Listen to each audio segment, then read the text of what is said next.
On va en venir à un épisode sanglant de l'histoire de France, assez peu connu, celui des tirailleurs exécutés le 1er décembre 1944 au camp de Tiaroy au Sénégal sur ordre de l'armée française, qu'ils avaient pourtant servi. Emmanuel Macron n'assistera pas aux commémorations, mais il a envoyé une lettre au président du Sénégal qui a accordé une interview exclusive à notre équipe en Afrique, Nicolas Bertrand et Fabien Fougère. Bonjour Monsieur le Président. Il y a 80 ans, en 1944, des officiers français ont donné l'ordre d'ouvrir le feu sur des tirailleurs sénégalais. Ça s'est passé au camp de Tiaroy, non loin d'ici. Il y a eu des dizaines de morts. Est-ce que vous attendez des excuses officielles de la part de la France qui n'a jamais vraiment reconnu sa responsabilité dans ce drame? Naturellement, on n'en est pas encore à l'exercice d'excuses, mais je dois vous révéler que j'ai reçu aujourd'hui une lettre du président Macron dans laquelle il reconnaît que ce fut en effet un massacre.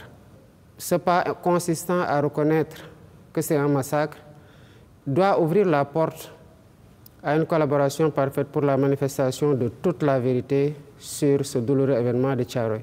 Est-ce que vous pensez que 80 ans plus tard, la France cache toujours délibérément une partie de la vérité? Évidemment, il y a quelque chose qui a été caché. On a régulièrement cherché à mettre une chape de plomb sur cette histoire-là et nous pensons que pour cette fois, l'engagement de la France sera total, qu'elle sera franche et collaborative et qu'elle sera entière aussi dans cette collaboration-là. Pour nous, tant que la vérité ne sera pas totalement faite, les circonstances de ce massacre, sur le décompte effectif des victimes, ça restera une plaie béante dans notre conscience commune parce que c'est malheureusement une histoire que nous avons en partage avec la France, avec les massacrés d'un côté et les massacrés d'un autre côté. Et est-ce qu'il y a dans votre démarche la volonté également de régler certains comptes avec la France?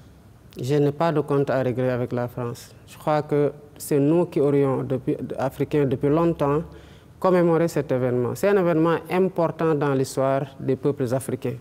Qu'est-ce qui s'est passé? Voilà des hommes qui étaient tranquillement ici.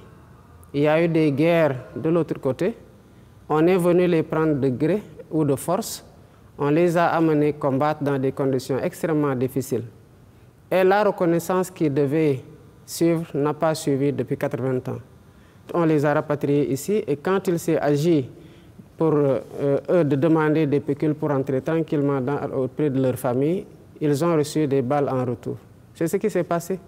Il n'y a pas de compte à régler. C'est aux Africains d'assumer leur part de leur histoire et de l'imposer à tout le monde. Vous appellerez pour des réparations pour les descendants de ces tirailleurs qui sont morts à Tiaroy? Ces tirailleurs demandaient ce qui leur revenait de droit, à savoir leur pécule après la guerre. À la place de ces pécules, ils ont reçu des balles. Les pécules restent dues. Il y a toujours aujourd'hui au Sénégal une présence militaire française, environ 350 soldats, des hommes et des femmes, basés sur plusieurs camps, ici même à Dakar. Est-ce que vous êtes favorable à cette présence militaire française dans votre pays? Est-ce qu'en tant que Français, vous envisagez de nous voir dans votre pays avec des chars ou avec des véhicules militaires, des militaires sénégalais avec les tenues sénégalaises, comme ça parce que sur le plan historique, la France a esclavagisé, a colonisé et est restée. Évidemment, je pense que quand vous inversez un peu les rôles, vous concevrez très mal qu'une autre armée, la Chine, la Russie, le Sénégal ou n'importe quel autre pays puisse avoir une base militaire en France. Donc les soldats français doivent partir?